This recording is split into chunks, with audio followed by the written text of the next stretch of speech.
The severe economic sanctions on Putin and all those folks around him, choking off access to technology as well as cutting off access to the global financial system.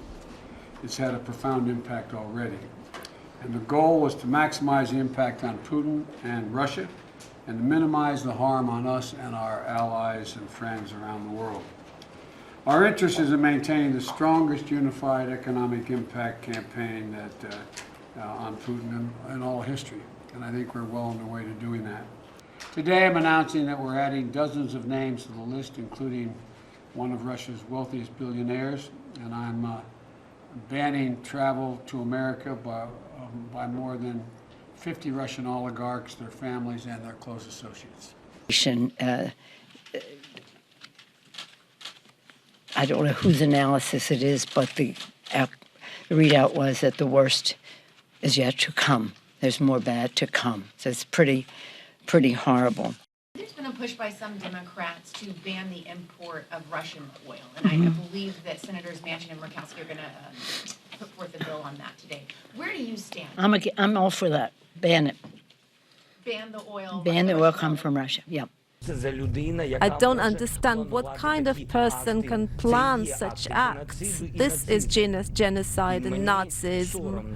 And I am ashamed that we are in the 21st century, in 2022, and we are seeing acts where people are told, forget apocalypse and the end of the world, the end of the world, forget Maya predictions of the end of the world. This is the end of the world. If there are such actions, this world is at an end for people like that. The issue is that we are the border, the fence between them and the civilization. There is no doubt that these brave people who defend our values with their lives belong in the European family. And indeed, President Zelenskyy sent a letter on Ukraine's application. By that, he has set a process in motion, and this will be discussed with the member states. Right now, our focus is on ending this horrible war. And of course, before this tragedy started, we already had very strong economic ties with Ukraine. We will strengthen them further. And we are working on connecting Ukraine to our European electricity grid. This should happen in the following weeks. We are in this together, and we will accompany Ukraine in this process with determination, with unity, and with solidarity. The same radicals who want to turn Democrats into the party of court packing also badly wanted Judge Jackson for this vacancy. It's a matter of record that this nominee was anointed favorite of these fringe groups. At this time last year, they were already spending dark money to raise her profile.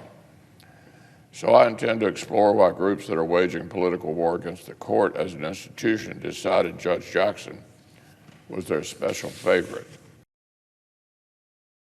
We, of course, respect the independence of the Department of Justice. That gives confidence to the American people. That's how it should always be. And they will make a decision about how to move from here.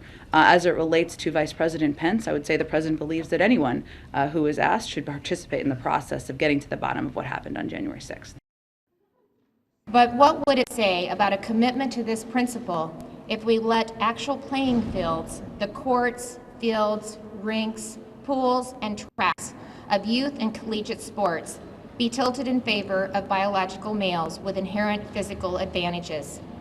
Today's bill ensures that this question will remain a hypothetical one. It requires schools at all levels to designate sporting events as male, female, or co-ed. Only students who are female according to their birth certificate will be eligible to compete in girls' sports. Nothing could be more straightforward and common sense. Between half and three-quarters of all women report that they have faced some form of sexual harassment in the workplace. And too often they're denied a voice and a fair chance to do anything about it.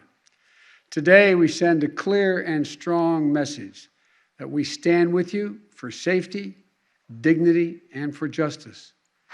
But today marks an important step in an effort to ban mandatory pre-dispute arbitration clauses that takes the power to choose how to pursue justice away from the worker.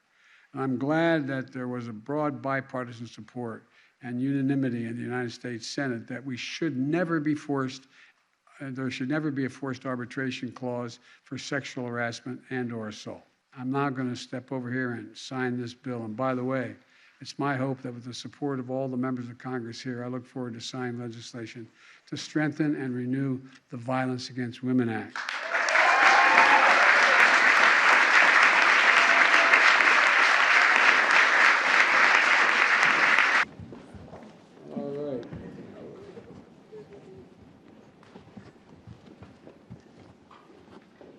Usually you have a pen for everybody. I promise you're all going to get one if they don't. All right?